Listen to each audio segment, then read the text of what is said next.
pega no mundo de TI, por exemplo, no seu computador. De vez em quando você abre lá, o Windows aparece lá. Tem que atualizar o computador. Beleza, atualizo. Tá bom. Agora, você que faz trabalho em campo, né? E eu que já dei suporte. 99,9% dos equipamentos de automação por aí estão com o firmware desatualizado. Sim. E não é nem às vezes porque não tem um firmware, mas é simplesmente por essa questão de... se tá rodando... Tá isolado, deixa tá aí. fechado ali no mundinho ali, né? Naquele mundo que tá rodando. Está no ar mais um Dapcast, o podcast que vai ajudar você com os desafios da indústria.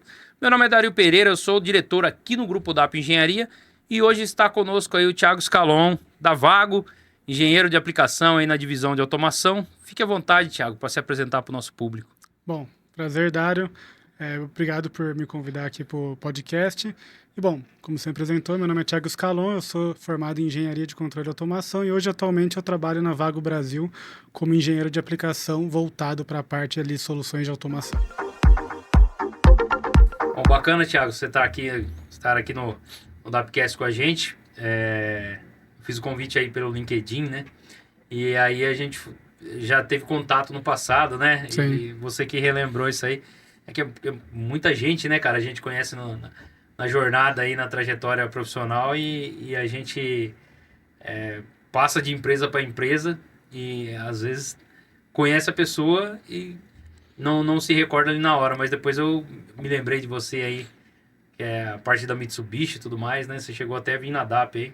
Mas, cara, muito bom você estar aqui. Eu sempre sou grato às pessoas, né, que vêm aqui no Dapcast compartilhar conhecimento, porque é um trabalho também...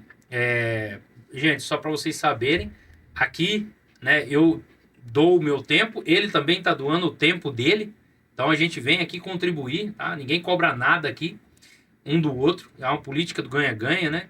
E o intuito maior é que vocês ganhem, tá? Então a gente faz o convite às pessoas, né, aos especialistas aí do mercado, os melhores, né, dicas de passagem, para vir aqui para compartilhar conhecimento, né, com vocês. Então a gente está fazendo um network didático aqui, um networking digital para vocês, tá? E eu peço que vocês, se está no Spotify, no Amazon, né, na Apple, depois entra no YouTube, já faça a sua inscrição aí, ative o sininho de notificação e já deixe o seu like logo no início. O assunto de hoje que nós vamos tratar aqui, além das soluções Vago, é cibersegurança, né? Correto. Um assunto super atual aí. Não tem como a gente pensar em IA, pensar em dados, sem pensar na cibersegurança, né? E eu sempre, quando os convidados aqui, eu dou a oportunidade de falar um pouquinho da trajetória profissional. Porque hoje você está na Vago, engenheiro de aplicação, na parte de automação, mas você também teve um início lá, né, que você imaginou depois, né, não sei se, para mim, eu nunca imaginei que eu ia me formar engenheiro de controle de automação, né, meu título é esse, mas eu imaginava que eu ia ficar lá como técnico mecatrônico, ia aposentar e assim, né, ia tocar a minha vida profissional. No meio do caminho, teve alguns percalços, desafios, e eu acabei, né, fazendo a faculdade, depois tendo empresa e tudo mais. Como que foi para você? Como que foi na sua carreira aí até agora, né? Bom, Dário, então, eu gosto até de, quando eu vou falar da minha carreira, assim, quando alguém me pergunta, eu gosto de dar um breve resumo, assim, lá de trás, por que começou, de onde que me despertou essa vontade da engenharia, né? Então, na minha casa, todo mundo é de exatas. Então, minha mãe é professora de matemática, minha irmã é professora de química, meu pai tem oficina mecânica aqui em Valinhos. Que bacana. Então, eu sempre tive envolvido com essa questão de exata, com essa questão de máquina, ferramenta. Então, eu adorava ir na oficina do meu pai com ele. E desde pequeno, assim, acho que eu lembro até de uns 8, 9 anos de idade, eu já falava que eu ia ser engenheiro mecânico. Eu não fazia a menor ideia do que o engenheiro mecânico fazia, né? Mas eu já sempre falava assim, não, vou ser engenheiro mecânico, trabalhar com carro igual ao meu pai. E aí fui crescendo com isso, sempre fui bom em exatas e tal. Quando chegou no ensino médio, eu prestei só faculdade pública, prestei engenharia mecânica no Camp, USP, acabei não passando, e aí eu fui fazer cursinho para estudar para o vestibular. E nessa eu acabei também, o meu cunhado, ele era formado no Senai em instrumentação. Então ele legal. me indicou o curso. Ele falou, cara, é um curso bem bacana, um curso bem amplo. Cara, vai lá, presta, você faz o cursinho de manhã, faz o técnico à tarde. E aí foi isso que eu fiz. Eu fui fazer o técnico de instrumentação no Senai Zerbini aqui em Campinas, né? E foi uma coisa assim, que em 2 meses... Foi lá que você conheceu o César, Foi então. lá que eu conheci o professor César. Um abraço pra ele. Gente boa demais, César participou aqui com a gente. Trabalhamos na Editora Globo juntos aí. Pena que agora ele é concorrente, né? Então eu não posso falar tão bem dele. É verdade. Mas, então, e aí, com uns 2 meses de curso no Senai, assim, eu descobri que, falei, cara, é automação que eu quero fazer. Então, porque pra mim, eu acho que eu sempre fui uma pessoa muito curiosa, e pra mim, automação, você tem uma variedade muito grande de assuntos, né? Você é programação, é elétrica, a parte de instrumentação, hoje você tem a parte de IA, de cibersegurança, então você engloba muitas coisas, parte de rede, num assunto só, né? Então acaba virando uma coisa muito ampla, você tem que aprender um pouco de tudo. E aí, já logo no meio do ano, eu acabei prestando para engenharia de automação, desisti da mecânica. E foi engraçado, que depois, quando eu entrei fazer engenharia de automação, com 2 anos de curso, eu tive a certeza que eu não gostava de engenharia mecânica. Então, para mim, assim, as matérias que eu menos gostei na faculdade, que eu menos me identifiquei, foi a parte de mecânica. Você não sabia o que queria ainda, mas sabia o que não queria. Não, mecânica eu tinha certeza que não dava.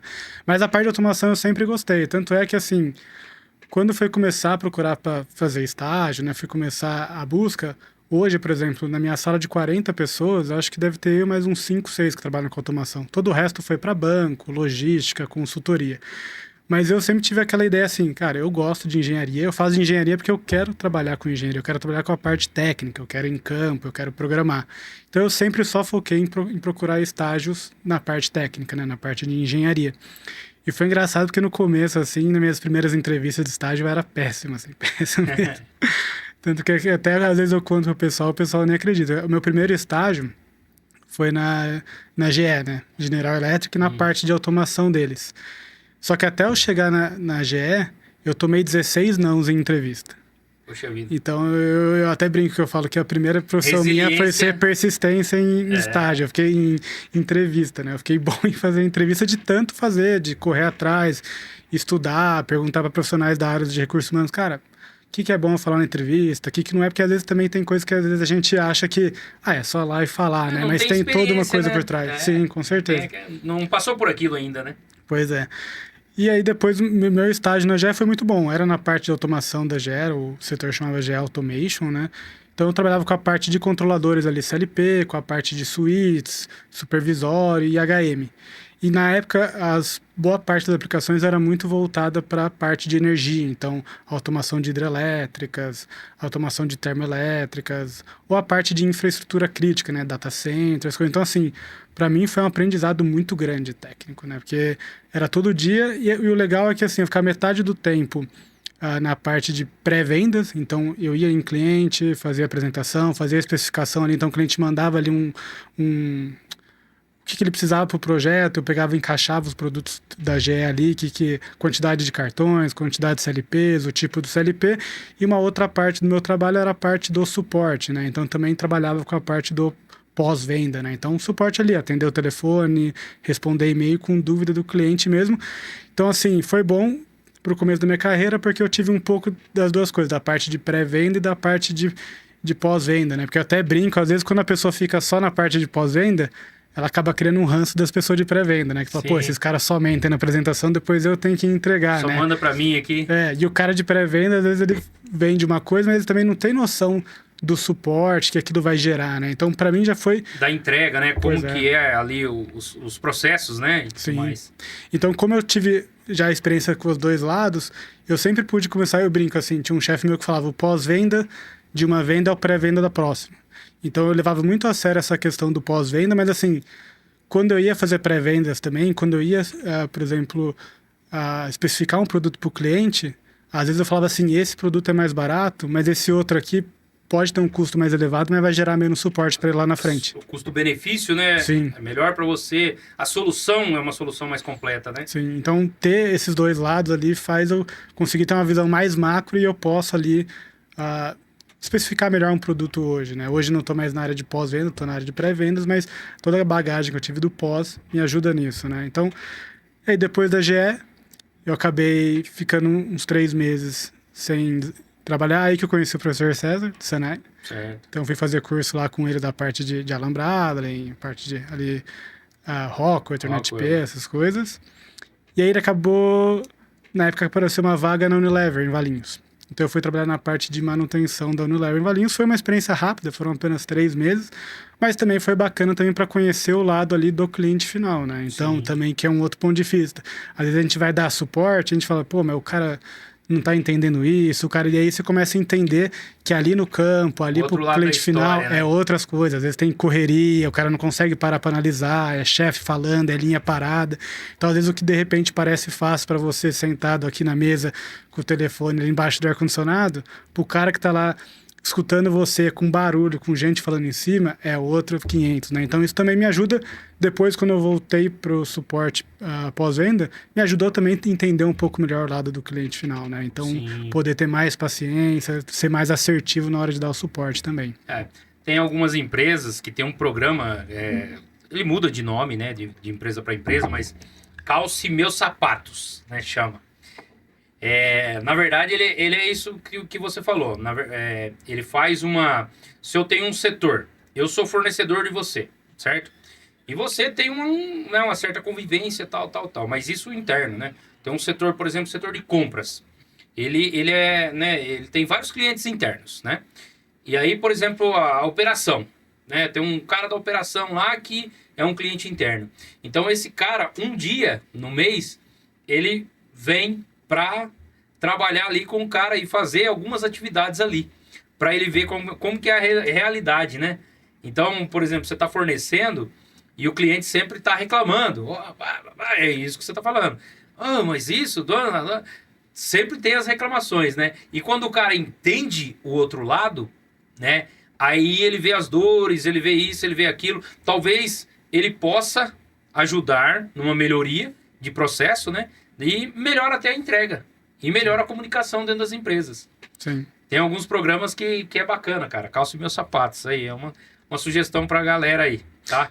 Eu acho que o suporte, assim, também dá uma bagagem pra gente de relacionamento muito grande, né? Apesar de muitas vezes você estar ali pelo telefone, pelo e-mail, mas você atende gente diferente todo dia em situações diferentes, né? Sim. É o cara que tá nervoso ali que a máquina tá parada, ou o cara que tá no escritório tá de boa desenvolvendo ali um teste ainda. Então você tem que aprender também ter essa sensibilidade ali na hora de, por exemplo, pô, o cliente tá nervoso, tá sendo grosso comigo. Sim. Cara, mas às vezes ele tá sofrendo uma pressão muito grande. É lá, a né? situação, não é a pessoa. Sim. Você tem que julgar a situação e não a pessoa.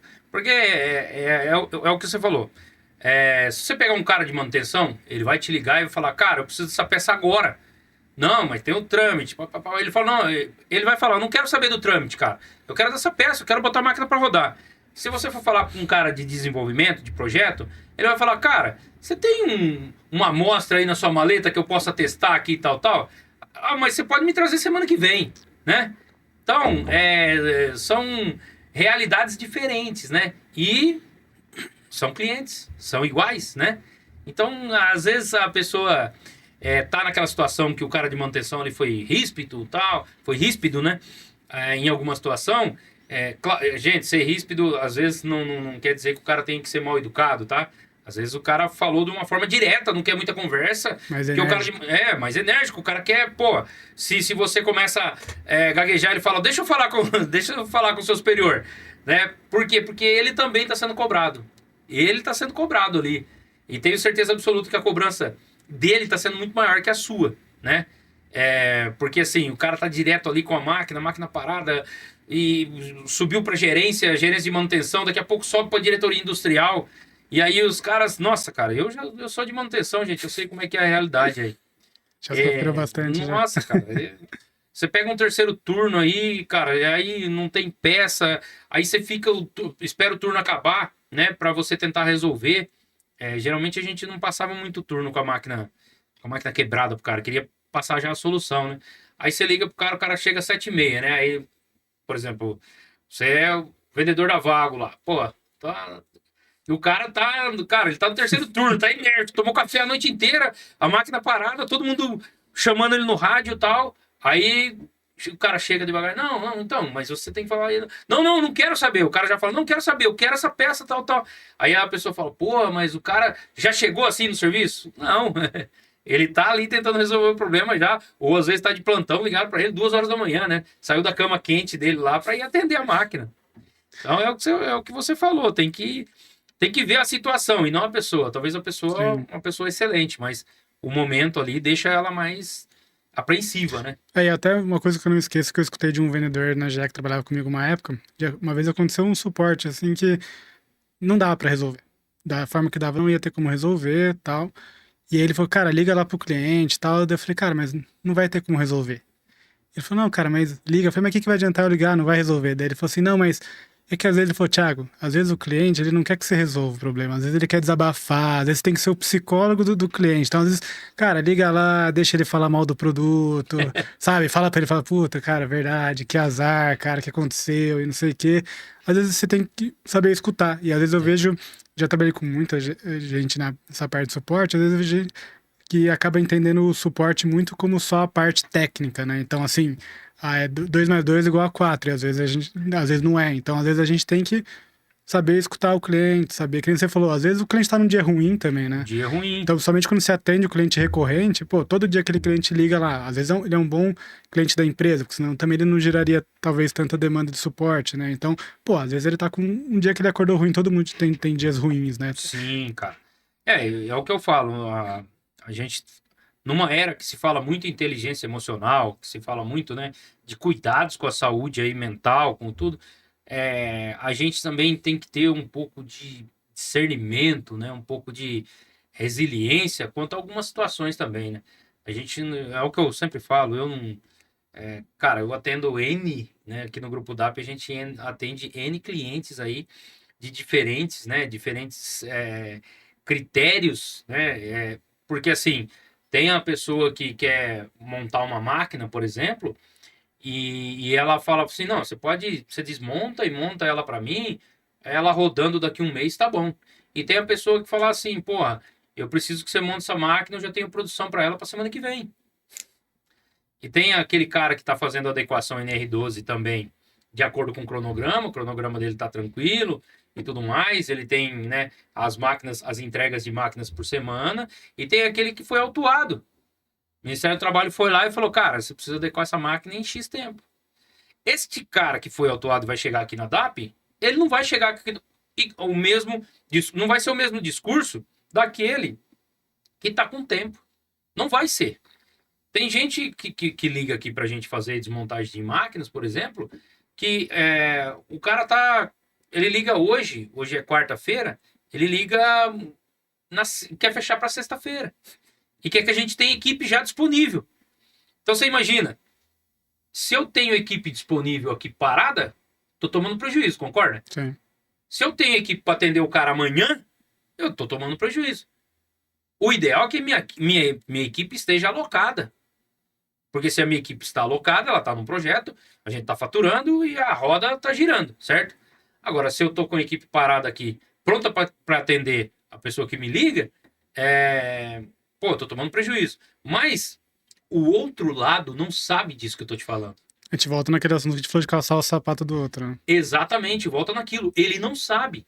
E às vezes ele chega com tanta energia que se eu falar para ele assim, cara, eu não tenho equipe para sexta-feira. Pô, o cara já se desespera, tal, tal. Então, primeiro você tem que entender qual que é o problema do seu cliente, para depois você ir vendo, eu não consigo, a sua mobilização é 5 pessoas. Ó, na sexta-feira eu acho que você vai conversando e vai entendendo o problema, fala, mas espera aí, a gente pode fazer o seguinte, a gente secciona a energia, né? E aí a gente começa a desmontar os cabos e tudo mais, porque não adianta eu mandar os mecânicos para desmontar a máquina logo no início. Porque eu tenho que seccionar ela, a parte elétrica, puxar os cabos, desmontar a infra. Então eu mando os 2 eletricistas, fica aí uma semana, depois já vai estar pronto para os mecânicos chegar, eu desmembro a máquina, chega o pessoal da remoção, aí eu expliquei pro cara, o cara já...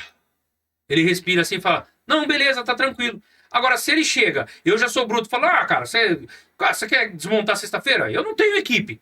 Aí pronto, entendeu? Já, se você for a ferro e fogo, cara, a gente não se ajuda, é ou não é? E você, a Vago tá aí, você está no cargo que tá, pra resolver problema. você está ajudando o seu cliente a resolver o problema dele. É o que eu sempre falo, às vezes hoje ainda dou suporte de vez em quando, né? Às vezes o cliente manda, pô, cara, desculpa tá te perguntando, desculpa. Eu sempre falo, cara, obrigado por tá perguntando, porque se eu não tivesse perguntando também não tinha trabalho também. Então, Exatamente.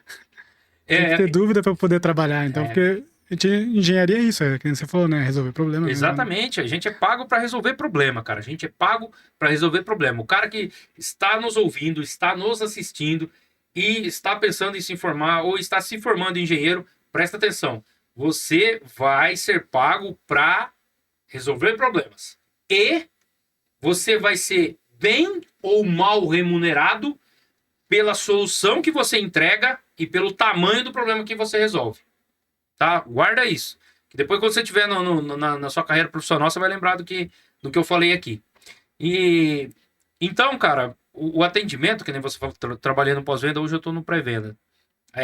Você tem que ter um discernimento, né, uma inteligência emocional ali, para saber lidar com as situações, Sim, né? E além de tudo, e você já tem que ter o conhecimento, né? O conhecimento adquirido e a habilidade desenvolvida na área que você está. Por exemplo, hoje você está na Vago, mas você tem plenos conhecimentos nos produtos e nas soluções que você entrega, né? Então, é uma coisa que o cara que trabalha aí com produto ou com serviço, ele tem que fazer a lição de casa. Não é só aquele tempo que o cara era muito bom na massa, tal, tal. Ele tem que ter um conhecimento teórico também, um conhecimento para ser passado adiante, que é o que a gente está fazendo aqui, né? sim. A gente está passando aqui. Às vezes eu faço comentários aqui em sites que cara, coisa que eu absorvi ao longo de 20 anos de carreira, né? Mas até você tocou num ponto da questão de conhecimento teórico, e acho que isso é um ponto, até você acabou de chamar o pessoal aí que vai fazer engenharia, né? E eu acho que falta, às vezes, para o profissional buscar a parte da teoria, né? A gente tem muito uma didática aqui pelo menos aqui no nosso mercado interno aqui, do que? Eu resolvo na prática, né? Vem daquela coisa antiga do cara, eu vou lá, testo uma vez, duas vezes, tento virar aqui, virar ali e funciona. E às vezes, quando a automação, com mais sofisticado vai ficando, essa questão de protocolo de comunicação, redes de comunicação, quando a gente começa a falar de digitalização, certas coisas já não funcionam mais assim, igual Não, no tentativa e erro, né? Então, o que eu vejo de algumas coisas por exemplo, assim, vamos dar um exemplo simples aqui.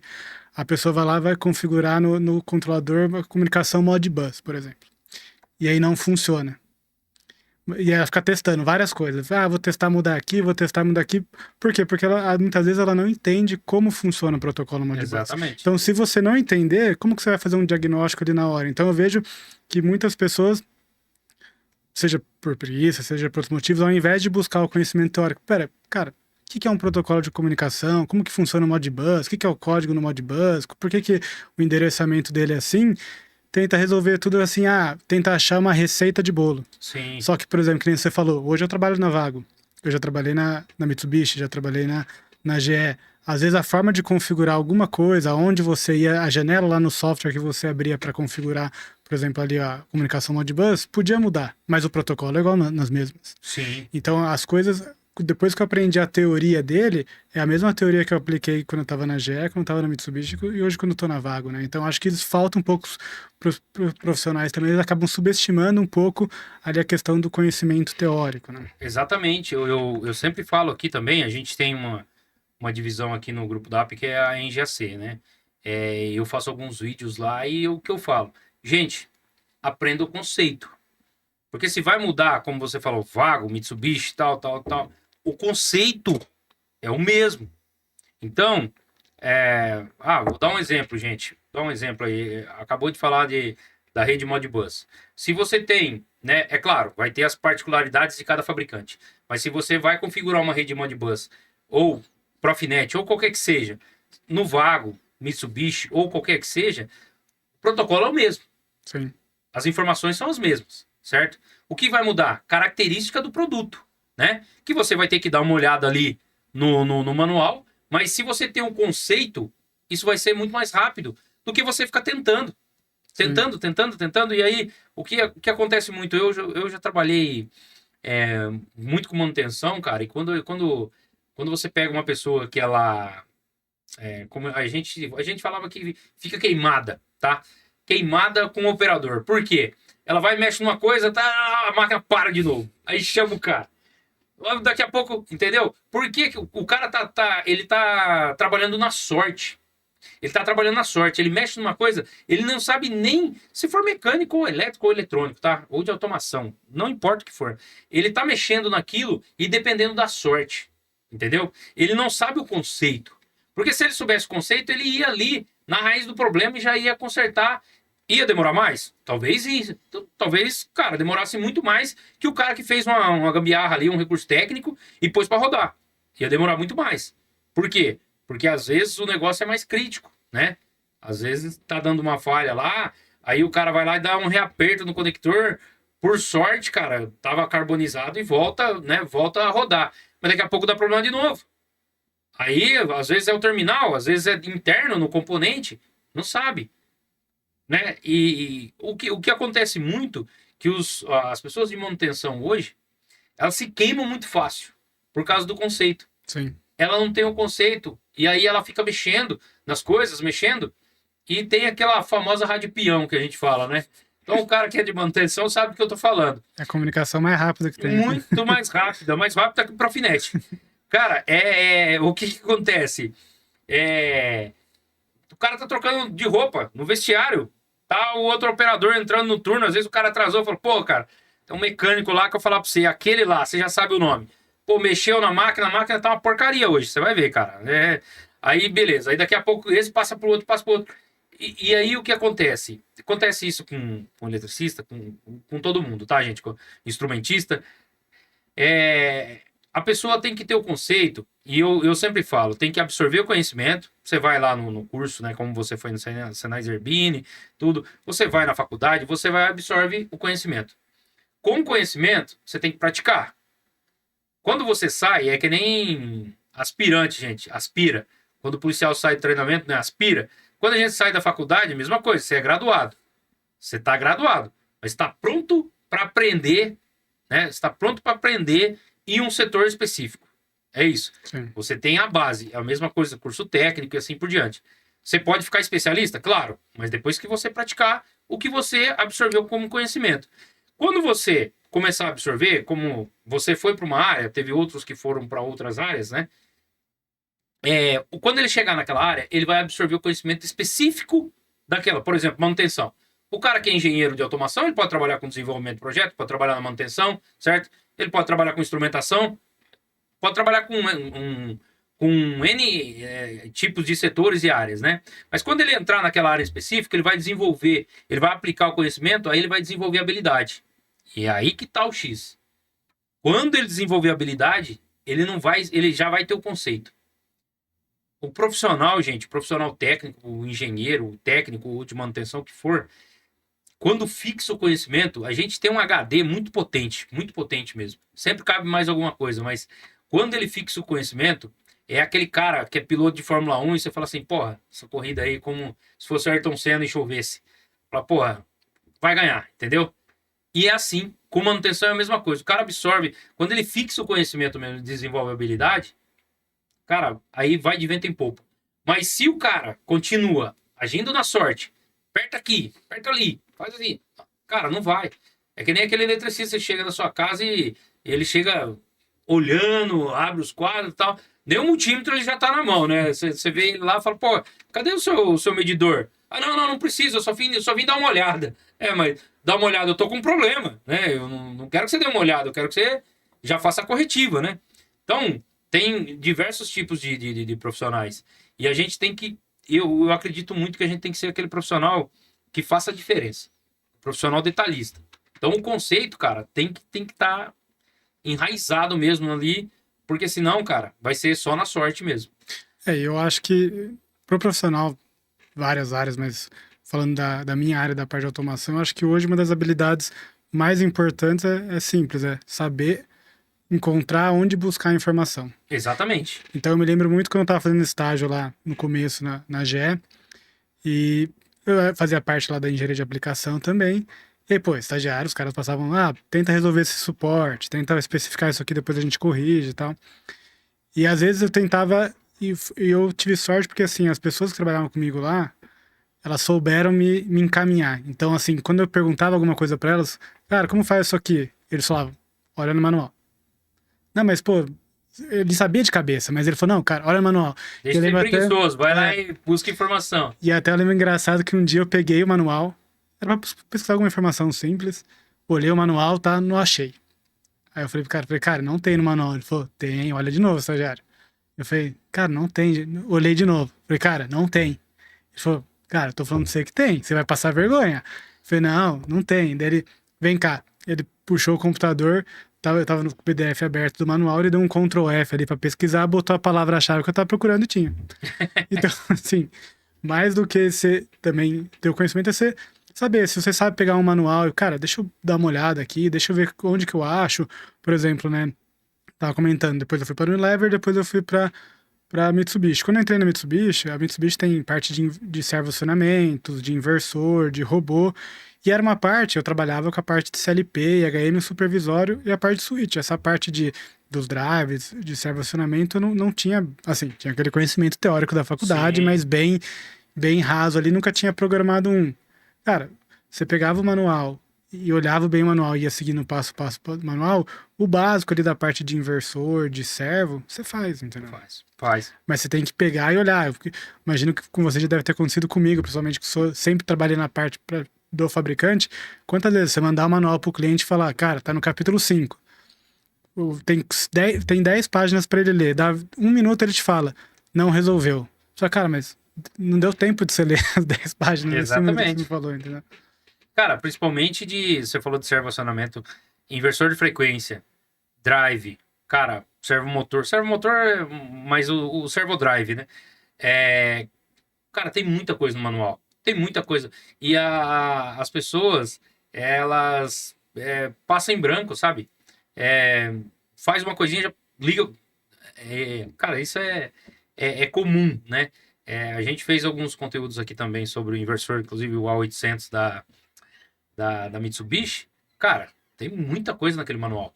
Tem Tem. muita coisa, tem muita coisa. Lógico, tem coisas que são um pouco mais complicadas, mas assim, Sim, o básico ali de você ligar, acertar a corrente dele, fazer uma botar pra aplicação rodar simples, pro né? outro. Sim, se você olhar, tem um passo a passo bacana. É. Eu até, assim, em alguns casos, eu até entendo, por exemplo, quando de repente o manual tá em inglês e a pessoa não tem um conhecimento da Sim, língua, né? Então, também sim. uma outra coisa importante para quem quer seguir na parte de engenharia infelizmente, a gente tem que focar no inglês, né? Então, Tem que estudar um pouco aí pra não passar apertado, né? sim. Falando, né? Falamos da Mitsubishi, mas da Vago aí. Quais as soluções, cara? Eu sei que a Vago, né, tem muita coisa, mas quais as soluções aí que você trabalha, né? E que a marca tem, né? Que é uma marca muito famosa. E as que você trabalha aí. Certo. Bom, acho que até para contar um pouco da Vago, né? Acho que o pessoal conhece bastante a Vago por causa dos conectorzinhos laranja, Sim. aquele de chuveiro, né? Só puxar a alavanquinha ali que nos livra um pouco da fita isolante, né? Então Isso hoje, aí, na verdade, isso aí é a mágica do eletricista residencial hoje, é, cara. Se você vê o eletricista usando isso aí, você já olha e fala, pô, o cara já tá no estágio acima, porque é de qualidade muito boa. o pessoal até carinhosamente fala que é o vaguinho, né? Me dá um vaguinho aí pra eu Vaguinho, conectar aqui, né? Realmente, assim, eu até antes da gravação eu comentei, né? Eu falei, eu sou péssimo em fazer emenda, cara. Vai juntar fita isolante, eu sou horrível. Pra mim, a Vago, já antes de eu trabalhar na Vago, às vezes eu já usava já, porque realmente facilita muito, né?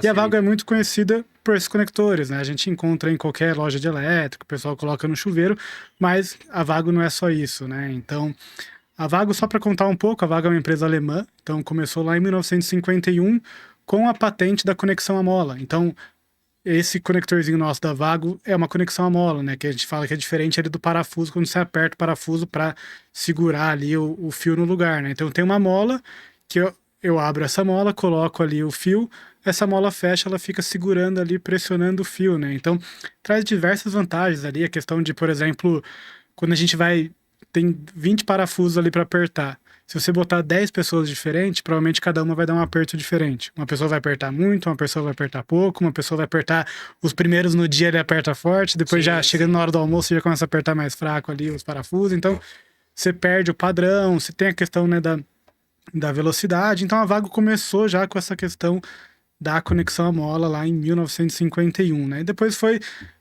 fazendo conectores rápidos, foi fazendo conectores ali para a parte ferroviária. Então, pô, imagina um trem, o quanto que não chacoalha o dia inteiro aquilo lá, né? Então, se tiver um parafuso, vai soltando tudo, né? Então, a conexão à mola foi aprovada, começaram a usar lá na Europa para a parte de conexão à mola.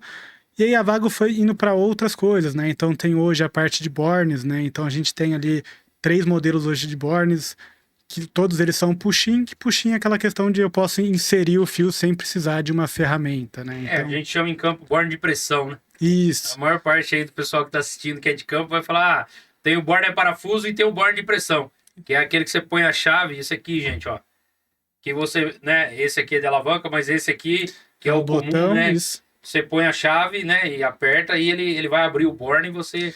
E o outro se abre com a chave de fenda, né? E até um ponto engraçado de falar é que no mercado brasileiro, a questão do push-in, do pressão, ficou muito ligado com o borne de botão.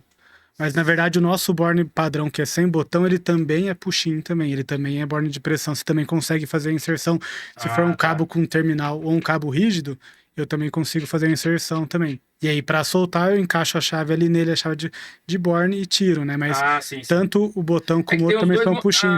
Verdade. Agora que você falou, tem os dois modelos, né? Tem esse aqui que você aperta, né? Sim. Aqui e ele abre. E tem esse outro, verdade, e tem esse outro que você coloca a chave, Isso. Força ele, né, pra cima e pra baixo, na verdade, né? Até se você botar a chave de fenda e forçá-la pra baixo, ela encaixa. Ele já abre, né? É verdade.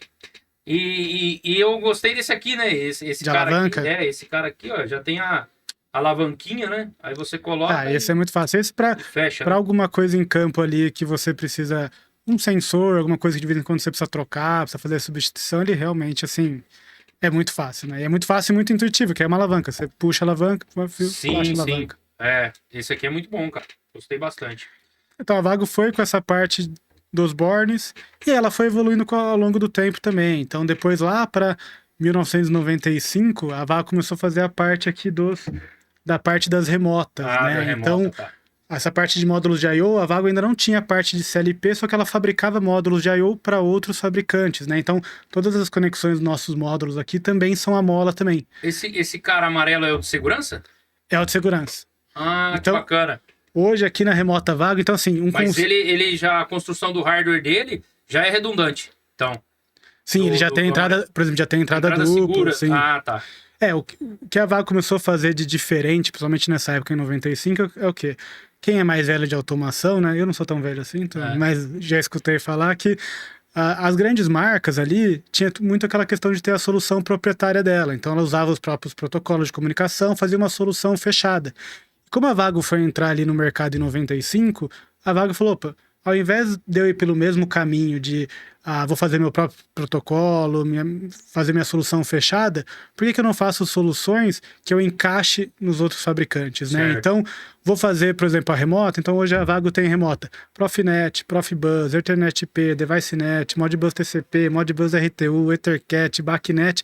E por aí vai. Então você consegue comunicar com Siemens, com Rockwell, com Schneider, com GE, com Mitsubishi. Então você consegue comunicar com todo mundo. Então ela fez, os módulos de I/O são os mesmos para todos os protocolos. Eu só substituo a cabeça remota aqui e vou trocando o protocolo de comunicação. E como você comentou, por exemplo, aqui a gente tem os módulos branquinhos, que são os módulos convencionais. Então, entrada, saída digital, entrada, saída analógica, de pulso, para encoder. Tem os módulos amarelos, que são para a parte de segurança. Legal. Então eu posso usar eles com o ProfSafe, ou hoje já tem um modelo dele onde a programação fica dentro dele. Então se eu for, por exemplo... Tem um CPU nele? Ele tem um processador dentro dele, onde, por exemplo, eu faço uma lógica, tem um software nosso, eu faço a lógica dentro dele já, uma lógica ali de... mas ela já está comunicando direto. Um temporizador, uma lógica de uma porta de emergência, de um botão de acionamento duplo, eu já faço aqui dentro. Então, independente do protocolo, eu já consigo ter essa parte de segurança. E tem uma outra coisa interessante, Dário, esses módulos azuis são para área X. Então, para áreas explosivas, eu consigo botar esses módulos EX, e aqui não sei se o pessoal vai conseguir ver direito, mas eu coloco uma fonte EX aqui no barramento antes deles, e ela que faz a função da barreira intrínseca. Então, para módulos, áreas explosivas, onde tem aquela barreira intrínseca que limita a potência que vai para os módulos para evitar que tenha uma faísca, é ele que faz. Então, eu não preciso. Então, na mesma remota ou no mesmo CLP meu da Vago, eu consigo misturar os 3 tipos de módulo. Então, eu não precisaria ter uma remota para minha área X, uma remota para os IOs convencionais e uma remota para o safety. Eu consigo juntar os três numa só. Que legal, cara. Bem Então, bacana, bem bacana. Então, a Vago foi por esse lado diferente na automação. Então, essa parte, principalmente de remota, ela começou. E aí, depois, lá para os anos 2000, a Vago entrou na parte de automação mesmo. Então, ela começou a fabricar os próprios CLPs, né? Tá. Então, e também ela sempre foi por esse lado ao contrário dos outros fabricantes. Cara, eu vou fazer um CLP, então, cara, não vou ter meu protocolo proprietário, eu vou ter vários protocolos. Então, a gente entra mais versátil, né? Isso, a gente entra mais em detalhe depois, mas, por exemplo, esse aqui, o CC100, que é o nosso controlador compacto, nativo, ele já vem hoje com Profinet, Ethernet-P, Modbus, OPC UA, EtherCAT, MQTT. Basicamente são esses. E ainda posso adicionar outros protocolos nele. Então, assim, cara, eu comunico com todo mundo. Então, a Vago sempre vai com essa ideia do quê? Conectividade. Eu vou conectar com todo mundo. Até eu gosto de usar uma analogia que o quê?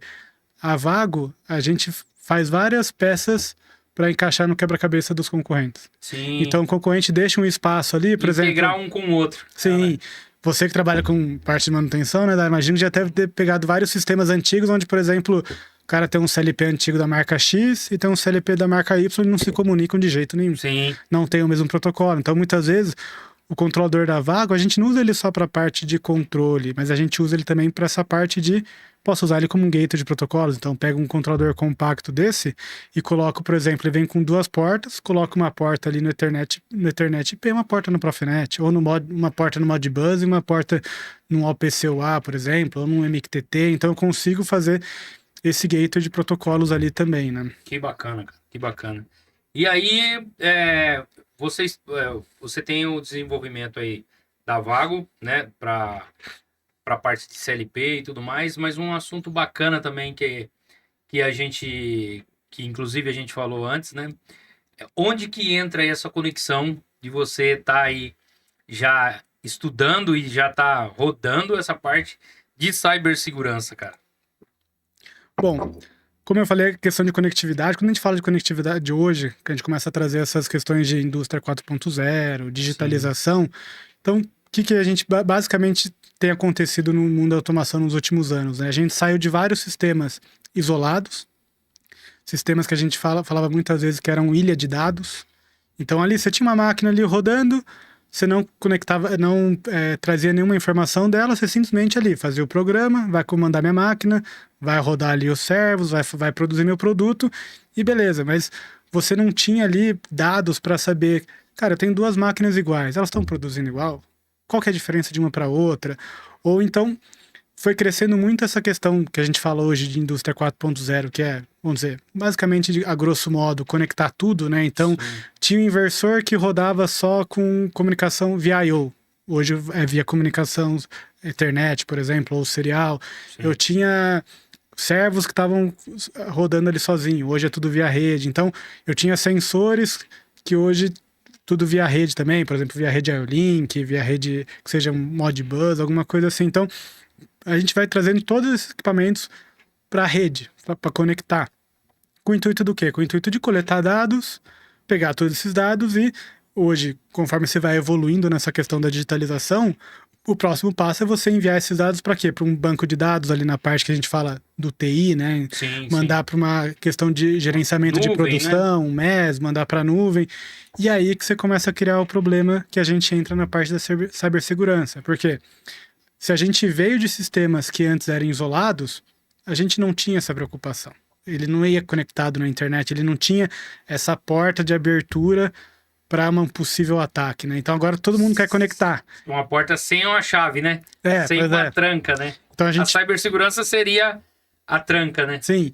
Então a gente precisa conectar esses dispositivos, sim, a gente precisa pegar esses dados, a gente precisa tirar valor desses dados, né? Isso está mais do que provado, do que provavelmente toda a linha de produção que você tem hoje vai mover para esse lado, né? Sim. Mas a gente precisa fazer isso de forma segura. Isso é um caminho sem volta, né? Sem volta. Se é agora ou se é daqui um ano, não vai importar, né? Sim. Porque vai acontecer. Acredito que todas as empresas vão estar digitalizando suas plantas, porque as vantagens são inúmeras, né? Sim. Eu acredito que não está acontecendo tanto neste exato momento, talvez, porque não tenham tanto conhecimento da cibersegurança como deveria, né? E tem muitos lugares também que a gente vê por aí que o pessoal conecta e Deixa aberto. joga pra Deus, entendeu? Se der É. certo. Mas acho que dois conceitos bacanas, dois pontos pra gente abordar aqui quando a gente fala dessa questão da cibersegurança dentro da automação. A primeira é que, assim, a gente existe no mundo de TI, essa questão da cibersegurança já é difundida há muito mais tempo. Eles já pegam muito mais forte com isso. E qual que é a diferença quando a gente fala da cibersegurança do TI pro TA, que é a nossa parte de tecnologia da automação, que é a parte de automação, né? Então, as prioridades. Então, por exemplo, vamos fazer uma analogia simples aqui da área. Por exemplo, quando a gente está falando da parte de TI, você vai mandar um e-mail para mim, por exemplo. Qual que é a principal preocupação que você tenha desse e-mail? Você vai mandar uns dados confidenciais para mim. Sua principal prioridade é a confidencialidade. Você não quer que ninguém veja esse e-mail. Sim. Você não quer que ninguém no caminho pegue esse e-mail, abra seu e-mail e veja o que você está falando para mim. Então, por exemplo, e a questão da disponibilidade, que a gente fala, por exemplo, esse e-mail chegar instantaneamente. Tem necessidade quando você me manda um e-mail desse e-mail chegar instantaneamente? Não. Se esse e-mail demorar 1 segundo ou demorar 5 segundos, não vai fazer diferença. Problema. Às vezes eu nem tô na frente do computador. Se demorar 1 minuto, 5 minutos, às vezes já é o suficiente. Então, a principal ponto ali é a confidencialidade, depois a integridade dos dados. Então, pô, você escreveu uma frase ali, você quer que aquela frase chegue exatamente da forma que você escreveu. Sim. Ou, por exemplo, quando a gente pensa num banco, você vai fazer uma transação, se eu enviei 5 mil reais para você, eu quero que chegue 5, não 50. Então, o dado tem que chegar da forma que ele precisa. E a disponibilidade vem por último. Agora, quando a gente fala de automação, vamos supor que a gente está ali controlando uma caldeira, por exemplo. E eu tenho ali que controlar ali a chama, a pressão da caldeira, porque é uma aplicação precoce, ela pode explodir essa caldeira. Então, se eu mando um comando, por exemplo, para abrir uma válvula de alívio ali naquela caldeira, eu quero que aquele comando chegue o mais rápido possível. Então, se aquele comando, em vez de 1 segundo, chegar em 10 segundos, às vezes a caldeira já explodiu já. A vaca já foi pro brejo já ali na produção. Então, quando a gente fala de automação, a prioridade é a disponibilidade. Então, eu preciso que meus dados sempre cheguem ali, né? Eu não posso ter atrasos muitas vezes nessa comunicação. Tem algumas comunicações que são mais... Estou fazendo um monitoramento? Beleza, pode ser que demore um pouco mais, mas estou fazendo um controle, precisa chegar mais rápido. Então, depois vem a integridade, porque se eu mandei um comando ali para uma válvula abrir 50%, eu quero que ela abra 50%. Então, esse dado também tem que chegar integridade. Só que a confidencialidade era o último dos quesitos. É o que a gente menos se preocupa hoje. Era fechado, né? Sim. Antigamente era fechado. Um ponto que você tocou aí, né? Dessa velocidade, dessa disponibilidade, é por isso que a gente tem tanto investimento em tantos protocolos de rede e vai mudando, Sim. né? Um dos pontos é a distância, beleza, mas o outro é a velocidade, né? É a velocidade. É a velocidade.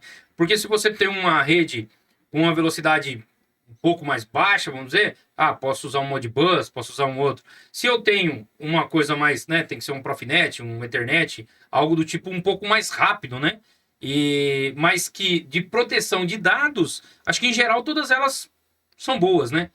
A gente tem um conceito, que é a próxima coisa que eu ia falar, que é assim, dentro da automação a gente também tem algumas diferenças quando a gente fala da área de TI, e aí você trabalha com manutenção vai me entender perfeitamente, que é, por exemplo, um dos problemas é o quê? Equipamentos legados. Então, é comum, eu imagino que toda semana você pegue aqui em algum cliente equipamentos de automação com 15, 20, 25 anos e tá lá rodando firme e forte. Sim. E a empresa não vai trocar, é aquela coisa, né? O time que tá mexendo, o time tá ganhando não se mexe, né? Deixa, tá rodando, tá rodando. Só que, por exemplo, você acha que esses equipamentos que foram desenvolvidos há 20 anos atrás foram desenvolvidos pensando que eles seriam conectados à internet? Os protocolos de automação, a gente pega mesmo o Modbus, por exemplo, ele foi desenvolvido focando na disponibilidade, focando na integridade dos dados, não na confidencialidade. Então, quando a gente fala em confidencialidade dentro de uma comunicação, é criptografia. Se você pegar um Modbus, um Ethernet IP, todos eles não são criptografados. Eu tenho que ter uma outra coisa para fazer essa proteção dos dados, né? Então, eles foram feitos com um objetivo. O objetivo deles não era ser seguro para você poder colocar esses seus dispositivos na rede, na internet que a gente fala, né? Então, tem uma questão de desenvolvimento. Então, outra coisa, o equipamento que foi fabricado há 20 anos atrás, ele não tem os recursos de segurança e ele também não tem mais atualização. Então, às vezes, das 7 anos, 10 anos ali, o fabricante já não faz mais atualização. Sim. E aí que é uma coisa que a gente fala também que eu acho interessante a gente abordar quando a gente fala em automação, que é o quê? Você pega no mundo de TI, por exemplo, no seu computador. Ah, de vez em quando você abre lá, o Windows aparece lá. Ah, tem que atualizar o Tem que computador. atualizar. Beleza, atualizo. Tá bom. Agora, você que faz trabalho em campo, né? E eu que já dei suporte. 99,9% dos equipamentos de automação por aí estão com o firmware desatualizado. Sim. E não é nem às vezes porque não tem um firmware, mas é simplesmente por essa questão de, se tá rodando, Tá isolado, deixa tá aí. fechado ali no mundinho ali, né? Naquele mundo que tá rodando. Então, Mas pra mesmo, que atualizar? mesmo esse isolado também tem uma história bem famosa nessa quando a gente fala de cibersegurança para automação, Dário, que talvez muitas pessoas já escutaram, que acho que quase toda apresentação sobre cibersegurança alguém fala sobre isso, que é aquele caso do ataque do Stuxnet, que foi um vírus lá que usaram para atacar uma refinaria do Irã lá em 2010. Mas daí tem um conceito, o pessoal fala bastante desse caso porque realmente ele foi muito sofisticado e realmente tem alguns pontos interessantes para a gente abordar quando a gente fala dessa questão de cibersegurança, né? Então a primeira é essa da ilha de dados. Então, se acreditava o quê? Se eu tenho um sistema isolado da internet, então eu tô seguro, não tem como ele ser atacado, né? Porém, por exemplo, esse caso da refinaria, as refinarias, elas de nucleares, elas são isoladas da rede. Elas não têm um Conectividade modem ali, com a tá? internet conectado ali, o pessoal usando a internet livremente, não. Mas, por exemplo, esse ataque nunca foi assim 100%, ninguém assumiu a autoria dele, mas o que a gente tem hoje, a ideia de como o ataque começou, pendrive. Então, por exemplo, você tem uma empresa, imagina aqui, você tem uma linha de produção, você não tem conexão com a internet, mas você tem uma rede interna da empresa. Quem te garante que alguém não vem com um pendrive esperto ali e põe um vírus na sua rede? Sim, sim. Então, mesmo sem conexão com a internet, eu também tenho esse risco. Então, quando a gente fala de indústria 4.0, que é tudo conectado em rede, não necessariamente eu preciso mandar esses dados, por exemplo, fazer um acesso remoto, ou mandar eles para a nuvem. Às vezes eu posso usar interno, num banco de dados interno da empresa, e tem hoje ainda empresas que têm servidores internos e tratam todos esses dados internamente. Mas mesmo essa empresa que não joga esses dados na internet, ela também tem um risco. E porque um outro conceito interessante de cibersegurança é que a gente sempre tem aquela visão do que, tem um hacker externo fazendo um ataque numa empresa. E hoje, dados mostram que a maior parte dos ataques vem internos. Cara, você falando isso, e aí minha cabeça aqui tá só pensando aqui na parte de... teve um pessoal que veio aqui falar de gêmeo digital, digitalização. Teve muita gente que já veio aqui no Dapcast falar sobre esses pontos, mas nunca vieram falar de cibersegurança. Então, quer dizer, mesmo que eu não abra isso para um ambiente externo, que esteja interno, ainda há o risco. Sim. Né? Pelo que você está falando. E aí cai por terra aquela crença, um preconceito dos data centers, das big techs, por exemplo. Né? Eu não vou usar de uma big tech, a nuvem da big tech, porque eu não confio na segurança e isso pode ser invadido. Tá, beleza. Aí você constrói uma interna. Pode ser invadido do mesmo jeito. Sim. Internamente. É ou não é? Sim. Então eu tenho também a possibilidade de eu construir isso interno e eu tenho que ter também sistemas de cibersegurança para proteger. Existem várias formas de você atacar um sistema, né? E a internet hoje é uma das grandes portas de abertura para você fazer isso. Sim. Mas não é a única, né? Então, muitas vezes a empresa, o hacker, às vezes não é uma pessoa externa, às vezes o cara tá insatisfeito com a empresa. O cara acha que tinha que ser promovido e não foi. Aí ele vai lá um dia na rede da empresa, ele fala, quer saber, eu vou trocar o IP desse LP, colocar o mesmo do outro e vou derrubar a rede toda. Sim. E isso é um ataque. Ou também tem uma outra coisa, Dara, que existe também ataques que a gente fala que são não intencionais. Então, por exemplo, você tem um funcionário ali, que nem a gente estava comentando anteriormente, aquela questão de ficar testando. Vou testar, ver se funciona, vou clicar, mandar assim, vou descarregar o programa, vou trocar. Numa dessa, o cara derruba a rede da empresa. Isso é considerado um cyberataque. Sim. Não foi intencional, mas tem. Então, internamente, você tem que fazer coisas também para proteger a sua rede internamente, mesmo se você não tiver conexão com o mundo de fora, né? Então, por exemplo, essa questão de atualizar o firmware é super importante. Sim, Vamos supor, hoje, um exemplo com o Vago. Hoje, os CLPs da Vago estão no firmware 28. Você tem sites, por exemplo, tem um site que chama CVE. Depois o pessoal aí de casa quiser procurar CVE, Cybersecurity, dá para encontrar.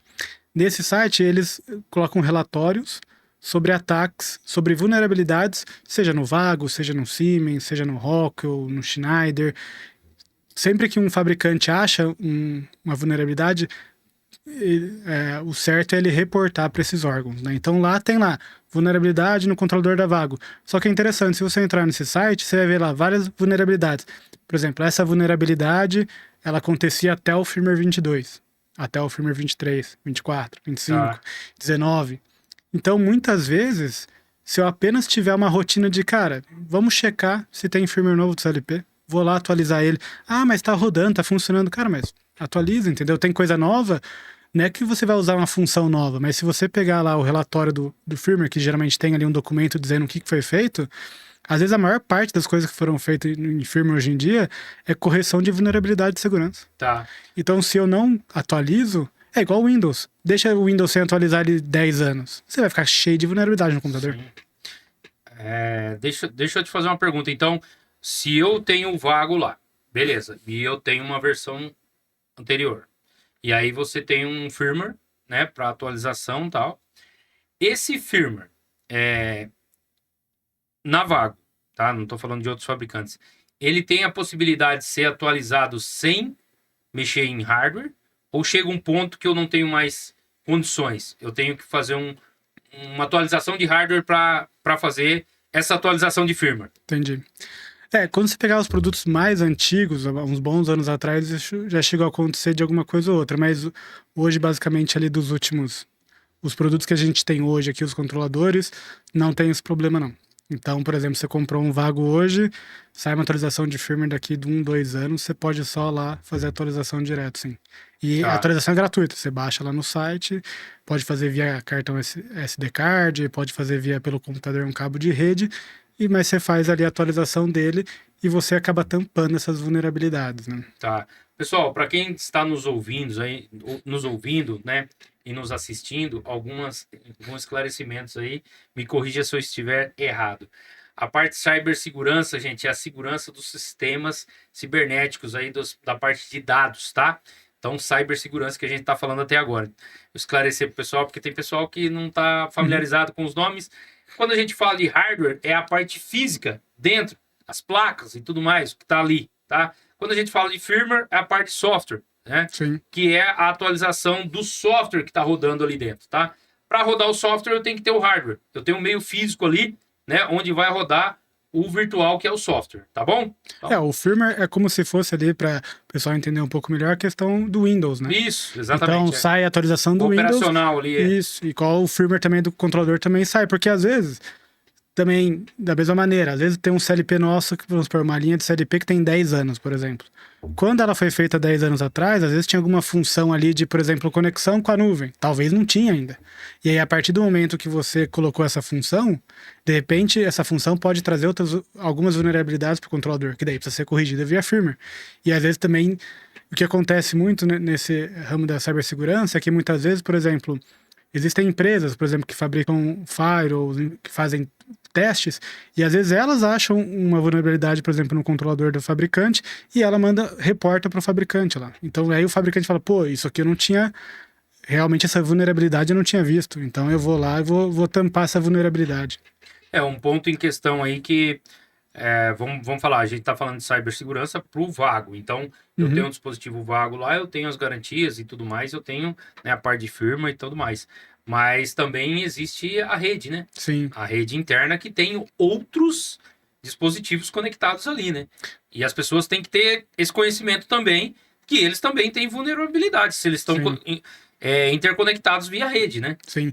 Porque até quando a gente fala essa questão de ter, por exemplo, uma segurança no CLP, ter de repente um firewall, né, que é um dispositivo para a segurança da rede também externo, a gente tem um conceito que é muito importante dentro de cibersegurança, que é a questão da defesa em profundidade que a gente fala, né? Então, vamos dar um exemplo aqui mais próximo para as pessoas entenderem, né? Então, vamos imaginar que você tem um castelo. Então, você quer proteger aquele castelo para ninguém invadir ele. Então, agora, imagina um castelo que não tenha muro, não tenha nada.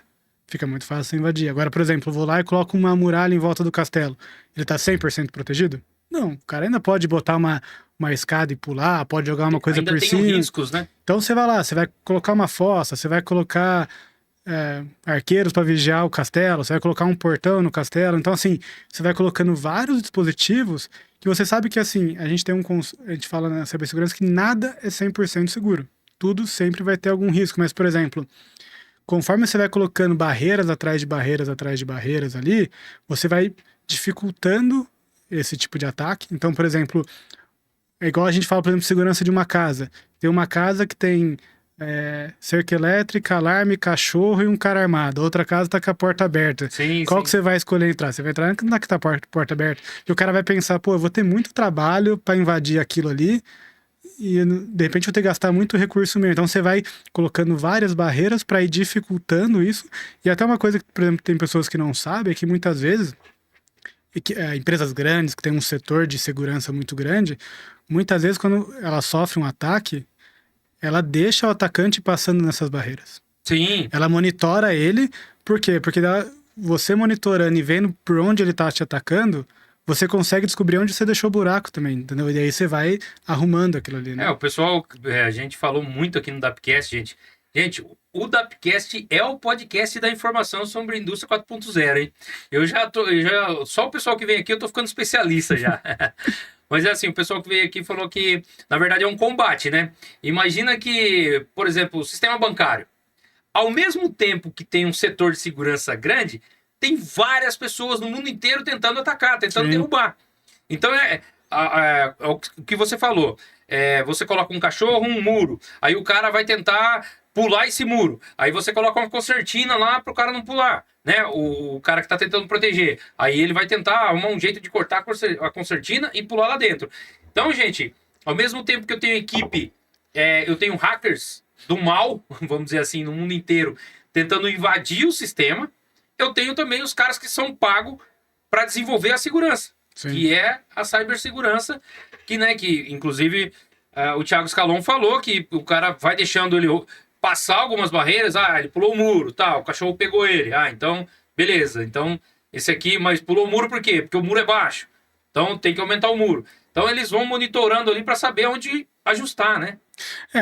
Quando a pessoa vai fazer um ataque, ela tem uma motivação para fazer esse ataque, pode ser terrorismo, pode ser política, pode ser financeira. Sim. E ela tem que ter recursos e capacitação para esse ataque. Então, conforme você vai botando barreira, você vai tendo que aquela pessoa ou aquele grupo, organização, ela tem que ter mais recursos, a motivação tem que ser maior e também a capacitação tem que ser maior. Então, você vai dificultando, né? Mas uma coisa interessante, Dário, é que, por exemplo, recentemente eu gravei um treinamento de cibersegurança, depois até a gente disponibiliza o link aí pro pessoal. Sim. Mas eu usei algumas ferramentas, por exemplo, tem uma ferramenta que chama Kali Linux, que é uma máquina virtual com Linux e ela já vem com várias ferramentas para você fazer o que a gente chama de pen test, que é o quê? Para você descobrir as vulnerabilidades de um controlador, você tenta atacar ele. Então você tem ferramentas ali para tentar ver que porta está aberta, para tentar simular um ataque, para tentar quebrar uma senha. A princípio, essas ferramentas são feitas para o bem, para testar, para didático, para aprender, para fazer. Mas elas estão disponíveis na internet. Se uma pessoa, vamos supor, um adolescente está com tempo livre ali, quiser baixar uma ferramenta dessa, ficar 200 horas assistindo tutorial no YouTube, testando, ele consegue tentar atacar a fábrica do vizinho. Então também uma outra coisa que as pessoas têm uma ideia um pouco errada é o quê? A pessoa pensa assim, não, Thiago, mas pô, esse negócio de cibersegurança é coisa de empresa grande. Eles querem atacar a Unilever, eles querem atacar a CPFL. Mas não, por quê? Justamente isso, o cara sabe que, beleza, lá eu ia atacar e ia gerar uma recompensa muito grande. Né? Nossa, posso derrubar a energia de 200 mil pessoas. Sim. Agora, o cara fala, não, em vez de fazer isso, por que eu não ataco pequenas e médias empresas, que às vezes o cara não tem nada de segurança? É muito mais fácil. Então hoje, maior parte dos ataques acabam sendo em empresas de médio porte, pequeno porte, porque são mais vulneráveis. Exatamente. Inclusive aqui em Valinhos já teve histórico já de ataques aí, né? Ataques pequenos, mas que parou a fábrica por cerca de 2, 3 dias aí, tá? E pessoas pedindo recompensa ainda por isso. Mas até, Dário, acho que a gente acabou aprofundando um pouco, mas assim, até para trazer agora o Vago de volta para essa questão da cibersegurança, né? Então, sim. O Vago hoje, que nem eu falei, né? A gente tem vários protocolos nativos, então consigo comunicar, foi feito para comunicar integrar muitos equipamentos, fazer essa questão de trazer os dados do chão de fábrica e, por exemplo, mandar para a nuvem. Então, por exemplo, no Vago eu consigo fazer conexão com a nuvem direto dele, sem precisar passar por um supervisório, sem precisar passar por outro computador. Direto nele eu já faço a conexão nativa com a nuvem. Rede. Isso, você tem internet, tá. isso. Mas eu já consigo configurar direto nele. Isso. Mas via IoT? Posso, por exemplo, posso mandar para uma AWS, para uma Azure via MQTT, por exemplo. Entendi. Então, por isso da cibersegurança. Então, como as aplicações que a gente mais trabalha são a questão da digitalização, questão de mandar dados do chão de fábrica para a nuvem, ou seja, fazer essa integração entre a parte de TA e a parte de TI, mandando ali para os sistemas produtivos ali informações do chão de fábrica, existe essa necessidade da segurança cibernética. Então, o Vago, o que ele tem? Ele já tem um firewall embutido dentro dele. Então, quando a gente fala em firewall, né, pessoal, a gente fala, por exemplo, aqueles equipamentos, às vezes tem pessoal de TI está mais acostumado, tem um equipamento ali de rede que ele vai, por exemplo, chega a conexão da internet e dele vai para o resto da empresa. Então ele filtra ali aqueles pacotes de dados para não tentar baixar nada, né? O pessoal está acostumado, por exemplo, a gente tem um firewall no Windows, né? Então aquele programa que fica ali monitorando o Windows, a gente tem isso também para a parte de rede. Então o CLP da Vago, ele tem um firewall embutido já vem nativo. Mas isso qualquer modelo novo ou eu preciso pedir opcional? Qualquer modelo novo já tem. Legal. Qualquer modelo dos últimos ali, basicamente 4, 5 anos, tirando as famílias mais antigas, já vem nativo. Então, por exemplo, esse aqui que é o CC100, que é o nosso compacto, vamos dizer que seria ali que o pessoal às vezes linka a questão do compacto com o seu mais básico, né? Mas ele já vem já com esse firewall nativo. Então, por exemplo, eu posso ir ali nesse firewall dele, restringir protocolos que eu vou usar. Então, por exemplo, eu sei que naquela minha aplicação eu vou estar usando só o Modbus. Por que eu vou deixar os outros protocolos habilitados? Então, eu posso ir lá e fechar. Então, eu estou fazendo uma comunicação pela porta X, por exemplo, Modbus, eu estou usando a porta 502. Aí, de repente, tem uma porta, vamos supor, o FTP, que a gente usa para mandar arquivo CSV ali, arquivo do Excel. Usa, por exemplo, ali a porta 22, 23. Por que eu vou deixar aquela porta aberta se eu não estou usando? Exportar CSV? Isso. Tá. Então, FTP é o protocolo que a gente exporta negócio. Ele tem? Tem, mas por que eu vou deixar habilitado se eu não estou usando essa função agora? Então, eu vou ali, que nem questão, por exemplo, eu vou pensar na casa.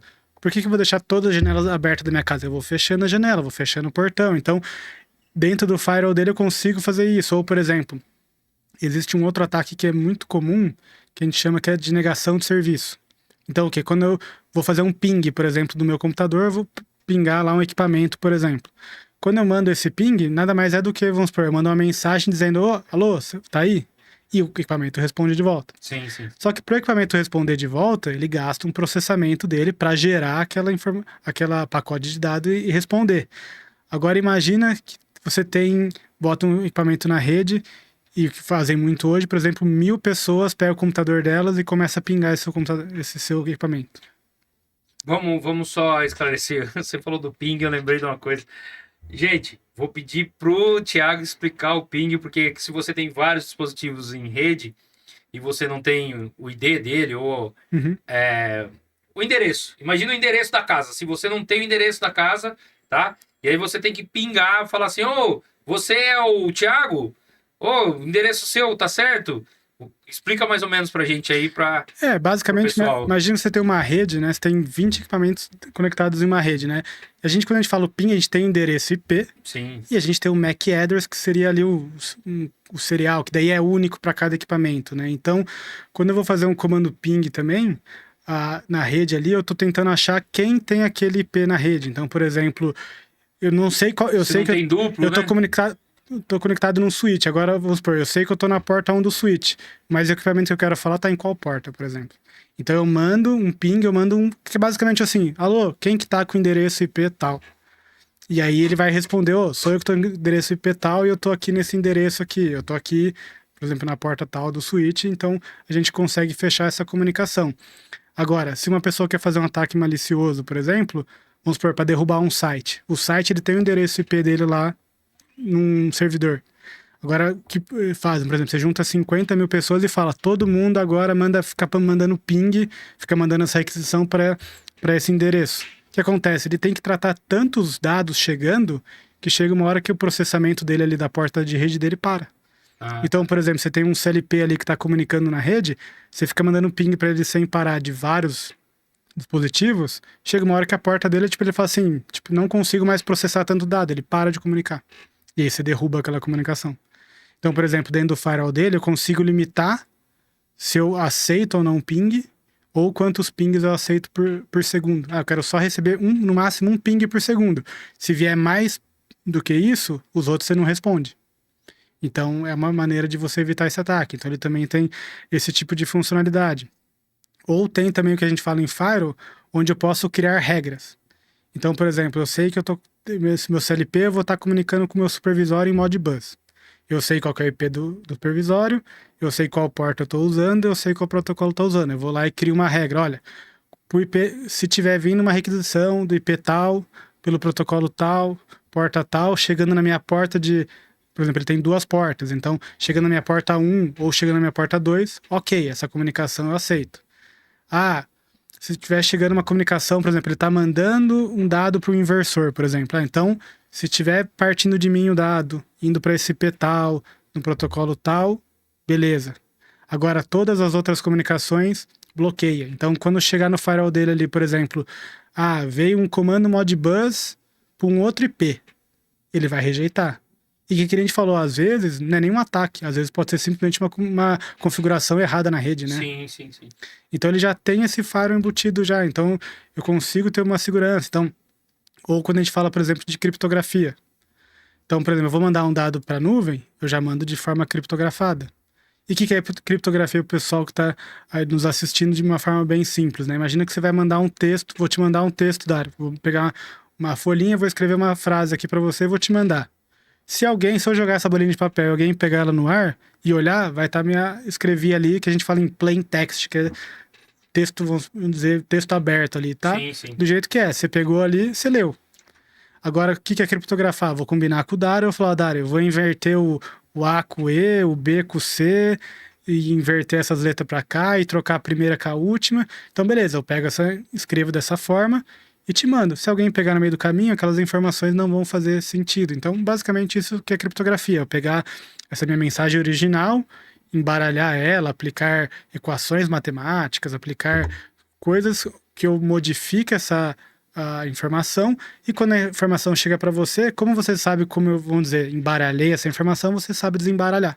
E aí você consegue entender essa informação. Então, eu já consigo fazer essa criptografia, por exemplo, direto na CPU. Então, se eu for comunicar com a nuvem, se eu vou mandar um arquivo em CSV lá para o servidor da empresa, se eu vou fazer um acesso remoto com ele, eu já consigo fazer tudo de forma criptografada, porque ele já tem direto na CPU dele. Às vezes outros CLPs tem, mas, por exemplo, muitas vezes o CLP tem, mas às vezes é só aquele CLP de grande porte do fabricante. Ou às vezes eu tenho um módulo à parte que eu coloco para ter essas funcionalidades. No Vago ele já vem direto na CPU e sem nenhum custo adicional para isso, né? Entendi. Show de bola. É, eu acredito que a Vago já tá, né, um passo à frente aí, porque já tá, se você falou 4 anos, já vem produzindo isso há 4 anos aí com as opções, né, para ter cibersegurança. E eu acho que isso é uma tendência, né? Mas como quando você começa bem antes, é aquilo que a gente falou, né? Você detém um conhecimento mais apurado, porque você testou muita coisa, né? Sim. Então, a cada vulnerabilidade encontrada, a cada, né, você vai fazendo um processo de melhoria contínua e aquele não existe o produto perfeito ou a solução perfeita, mas existe a mais segura na atualidade, né, naquela realidade. Eu acho que isso é super importante, cara. Numa era em que a gente, aqui no Dapcast, como eu falei para você, várias pessoas, pessoal da Endress Hauser, pessoal da Bosch, pessoal da SICK, cara, da Baluf, vem bastante gente aqui, tudo falando das possibilidades para digitalização, né? E hoje, eu sempre falei, né? A gente falou de nuvem, de IA, de Python, falou de bastante coisa aqui. Mas é o primeiro da podcast que a gente está falando de cibersegurança. Sim, e isso vai muito com uma questão de cultura também, que nem eu falei, dentro do TI essa cultura é muito forte. Dentro da parte Sim, de sim. automação, essa cultura ainda foi deixado um pouco de lado. Hoje tá acelerando Como tá abrindo as bastante. portas, né? Isso. E... Porque, por exemplo, quando a gente fala de cultura, até que nem a gente falou, o CLP da Vago, ele já vem com o firmware nativo, embutido. Agora eu te pergunto, quantas pessoas que compram você acha que realmente vão lá e configuram? Ah, Bem poucas. Então, assim, bem você já tem poucas. essa ferramenta, mas se você não usar, não adianta. É que nem, vamos fazer a analogia. Vou lá e compro um alarme para minha casa e não habilito o alarme, o que adianta? Sim. Mas eu vou te fazer uma outra pergunta. Quantos projetos você vê hoje já sendo construídos de acordo com a indústria 4.0 no Brasil?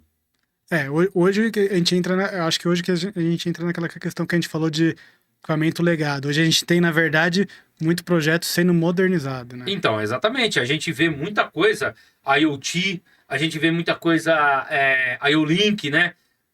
Sendo instalados tal, mas a gente não vê um projeto por completo, por exemplo, sendo montado já com digitalização, né? Sendo disponibilizado já, armazenado tudo em computação em nuvem, né? Tendo essa acessibilidade mundial, né? Porque não tem limitação de região. Você consegue acessar de qualquer lugar do mundo e Sim. tudo. Mas está construindo isso? Está. No mundo inteiro, mas no Brasil não se vê tanto. Eu acho que não é por causa de investimento, tá? Eu acho que não. Eu acho que assim, as soluções da indústria 4.0 no Brasil, elas existem, mas não são tão divulgadas. Por exemplo, você tem o seu treinamento. Inclusive, gente, o nosso editor vai colocar aí, tem um treinamento aí de cibersegurança, que a gente vai deixar comentário fixado aí. Depois o Thiago Scalon vai comunicar com vocês. É uma opção muito bacana, é uma informação gratuita, tá? O Dapcast é um networking digital gratuito. Então, o que falta para nós avançarmos nas implementações de indústria 4.0? As soluções nós temos, nós estamos vendo aqui de mercado, certo? O que falta um pouco é a informação. Talvez a gente ainda não tenha tanta informação, né? Talvez tenha, mas não tenha a divulgação dessa informação, tá? Talvez tenha disponível, mas não tenha divulgação. E quando as pessoas que fazem os projetos, talvez o custo aumente um pouco, ela opte por fazer no tradicional, ou Sim. como você falou, para fazer a configuração. Quanto tempo um programador vai gastar para fazer? Eu acho que a automação também, eu sempre falei isso em todas as empresas que eu trabalhei, tem um lado cultural que é aquele assim, me formei no Senai usando o produto tal, não vou falar o nome aqui, não vou dar moral pros concorrentes aqui, mas sim. e eu vou sempre usar esse aqui. Então, às vezes, quando outra fabricante traz coisas novas, às vezes as pessoas acabam não usando, porque, é que nem a gente falou a questão da receita de bolo. O cara tá Sim. acostumado a fazer aquela receita, seguir aquele passo a passo, ele não Sempre quer deu trocar. certo. Por exemplo, uma coisa interessante dos nossos LPs, né? Além da questão de, por exemplo, poder conectar remoto, mandar dado para nuvem, ter a cibersegurança, eu tenho também nele uma função não, mas ele tem uma coisa que todos eles são um sistema operacional Linux. Linux, tá. E dentro do Linux ele tem um programa, assim, vamos dizer, que se chama Docker. Acho que talvez tem muita gente, talvez que não esteja escutando, que não conheçam o Docker, né? Mas o Docker, assim, ele como se fosse uma máquina virtual, mas ele é um pouco diferente, porque ele pega ali o processamento e os serviços que estão no Linux e compartilha com outros aplicativos que no Docker ele não chama de aplicativo, ele chama de containers, né? Então, resumindo, o que eu consigo fazer? Eu consigo instalar aplicativos, né, outros programas dentro do meu CLP. Então, com o Docker, que é uma ferramenta gratuita, eu tenho alguns containers gratuitos. Por exemplo, eu posso, dentro do meu CLP, desde aqui do CC100, que é o compacto, eu posso instalar, por exemplo, um banco de dados. Então, por exemplo, eu pego ali os dados, ali na lógica, no caso nosso é o CodeSys, mando para esse banco de dados. Dentro desse banco de dados eu espelho, por exemplo, no banco de dados ali que o cliente tem ali na parte de TI dele. Eu posso instalar, por exemplo, muita gente hoje de automação acaba conhecendo ali o Node-RED. Então, por exemplo, que é um programa que a gente fala que é low code, né, que ele já tem vários bloquinhos, eu não preciso ficar programando muito. Eu posso instalar esse Node-RED dentro do meu controlador. E aí isso me abre muitas portas. Abre outras comunicações para mandar e-mail, para mandar um Telegram, para mandar um WhatsApp, para mandar várias coisas. Então, assim, são várias ferramentas que eu já tenho dentro do meu CLP.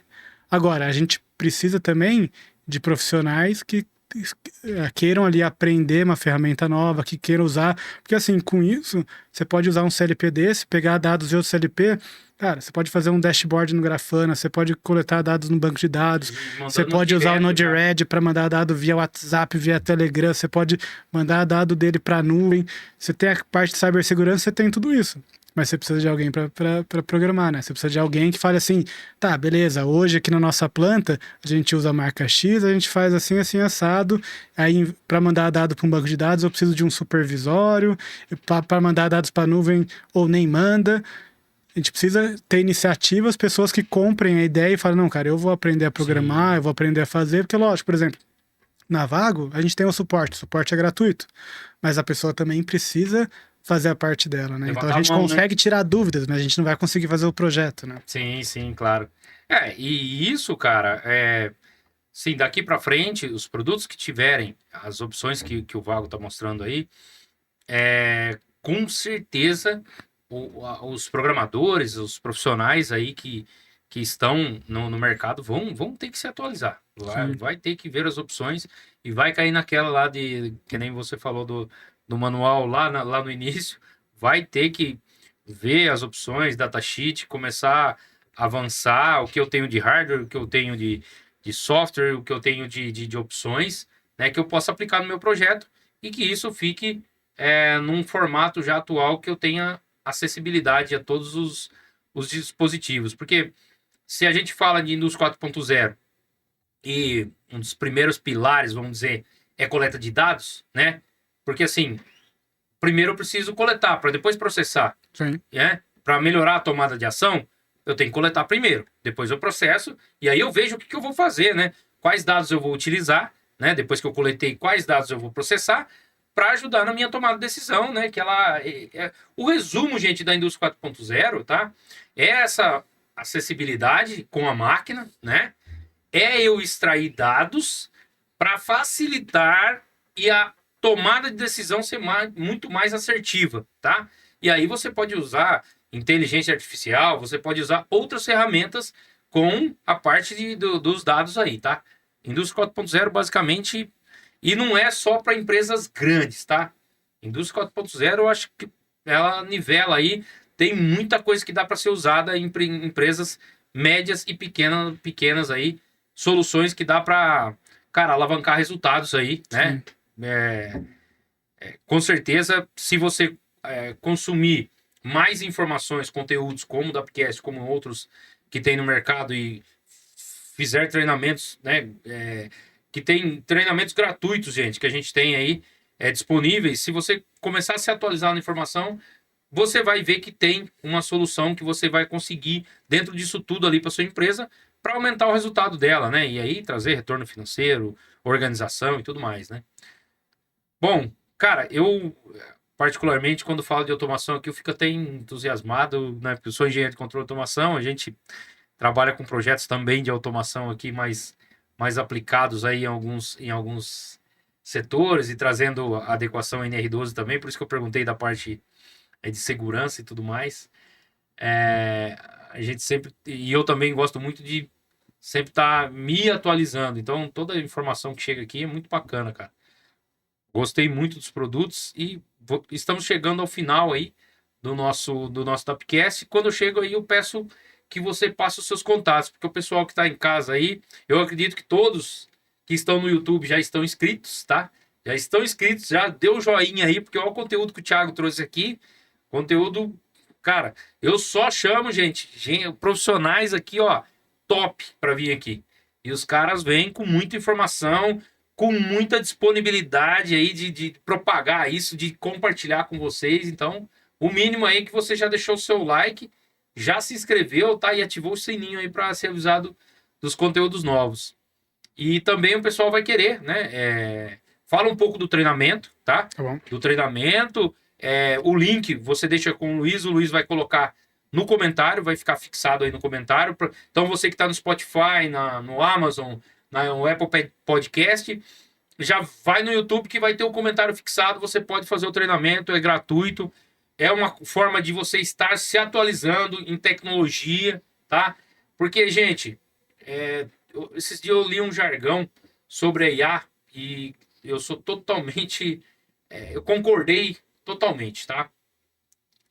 Estava escrito assim: a IA não vai tirar o seu emprego. Não vai. Mas a pessoa que tem conhecimento em IA, ela vai, tá? Então, muita atenção. Se tem informação aqui no Dapcast, tem o link, tem um curso gratuito de cibersegurança, faça, tá? Isso é muito importante, vai agregar na sua carreira profissional. Fique à vontade, Thiago. Pode passar aí a parte do treinamento, se quiser falar da ementa e tudo mais. O link o editor coloca e pode passar os seus contatos também. Se o pessoal quiser entrar em contato da Vago. Cara, Vago não precisa nem falar. Ele colocou WA aí, já vai aparecer no Google, mas pode passar também, fica à vontade. Bom, a ideia do treinamento até, Dário, a, a Vago ela tem uma plataforma lá com alguns treinamentos AD, da parte do CodeSys, parte de algumas outras soluções nossas, né? Mas a maior parte eram fechados, né? Tá. E aí foi até uma coisa que eu conversei com o meu gestor, eu falei, eu tive a ideia do treinamento, falei, cara, quero fazer um treinamento de cibersegurança, mas assim, um treinamento para ensinar sobre o tópico, não para ficar fazendo marketing do produto, entendeu? Para realmente explicar os conceitos principais. E eu quero que ele fique gratuito, fique aberto na plataforma, justamente para poder divulgar, porque o intuito do treinamento é mandar para a pessoa que é o estagiário, é para mandar para a pessoa que está fazendo faculdade lá de engenharia de automação, de elétrica, de TI, é para o profissional do técnico de automação, analista, engenheiro, é para todo mundo que trabalha na área, porque é um tema que só vem crescendo, que a gente falou assim, e daqui para frente só vai piorar, entendeu? Então, assim, quanto antes a pessoa pudesse atualizar, e o ponto importante do treinamento é o quê? Igual a gente falou, a questão da cultura. Então, assim, existem várias coisas que dá para a pessoa fazer dentro do ambiente de automação para tornar ele mais seguros, que não requer hardware, que não requer software, nada. Às vezes é trocar uma senha, é trocar uma porta padrão. Então, por exemplo, você pega um CLP da Vago, você procurar no manual da Vago, ou qualquer outro fabricante, geralmente, você vai ter lá o IP padrão, qual que ele vem. Sim. E tem muita gente que vai lá e mantém o IP padrão, mantém a senha padrão. Então, assim, tem pequenas coisas no dia a dia que dá pra gente fazer. Então, o que que o treinamento aborda? Um pouco do que a gente falou aqui, o que que é cibersegurança, como que é a diferença da cibersegurança na parte de TI, na parte de automação, o que que é criptografia, o que que são certificados digitais, o que que é defesa em profundidade, o que que é um firewall. E o legal do treinamento que eu tentei abordar é o quê? A parte teórica, né? Igual a gente falou, o importante de ter os conceitos básicos ali bem grudados na cabeça ali, bem, né? Fáceis ali. Mas eu também fiz alguns testes. Então eu peguei os controladores da Vago e simulei alguns ataques, simulei como que configura ali, por exemplo, a parte do firewall dele. Então tem algumas coisas práticas também que dá para o pessoal aprender um pouquinho também, ver ali na prática o que seria ali essas ferramentas que a gente usa para fazer um pen test, igual eu falei, de cibersegurança, né? Então, bom, você que é da área de automação, ou você também que é da área de TI, mas trabalha com essa parte de integração ali entre a parte de TI e de TA, e quiser saber um pouco mais sobre a parte de segurança, o pessoal que vai deixar o link nos comentários. O treinamento é gratuito, é AD, então dá para fazer a hora que quiser. Mais ou menos ali vai demorar mais ou menos umas 6 horas, 8 horas para fazer o treinamento. Tem ali a parte teórica, tem uma partezinha prática, então depois só se inscrever lá. Também quiser repassar, depende, tem algum professor aqui nos assistindo, professor de faculdade, quiser repassar para os alunos, o treinamento está gratuito, que é para justamente chegar no maior número de pessoas possíveis, né? E dos meus contatos, tem o meu LinkedIn, o pessoal deixa aí também depois, mas basicamente é Thiago Scalon, então Thiago sem TH, T-I-A-G-O, e Scalon S-C-A-L-O-N, né? Então pode me adicionar no LinkedIn, se quiser saber mais informação sobre o tema da cibersegurança ou sobre a Vago e tal, estamos abertos ali para conversar. Beleza, beleza. Gente, não se esqueça, está fixado no comentário, clica lá, faça a sua inscrição, se atualize, tá? É um conhecimento que o Thiago está passando de bom grado, tá?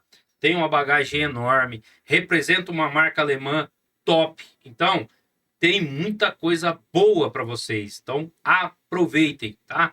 E não deixe de sair desse vídeo sem fazer a sua inscrição aí. Se estiver nos ouvindo, né, nas plataformas de áudio aí, depois dá um pulinho no YouTube aí, faz a inscrição e compartilha com todo mundo aí para a informação chegar e esse treinamento chegar a todos também, tá bom? Obrigado, Thiago. Foi um prazer tê-lo aqui. Espero que tenhamos mais episódios aí para falar de outras soluções. E as portas estão abertas para você, para Vago aí.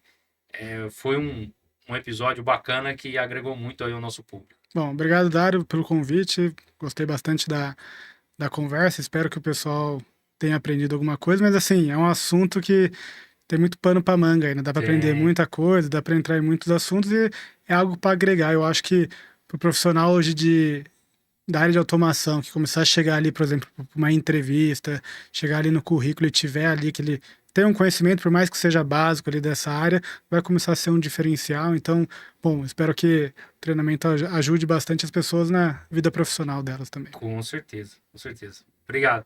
Valeu. Tchau, tchau, pessoal. Obrigado, pessoal. Até a próxima. Tchau.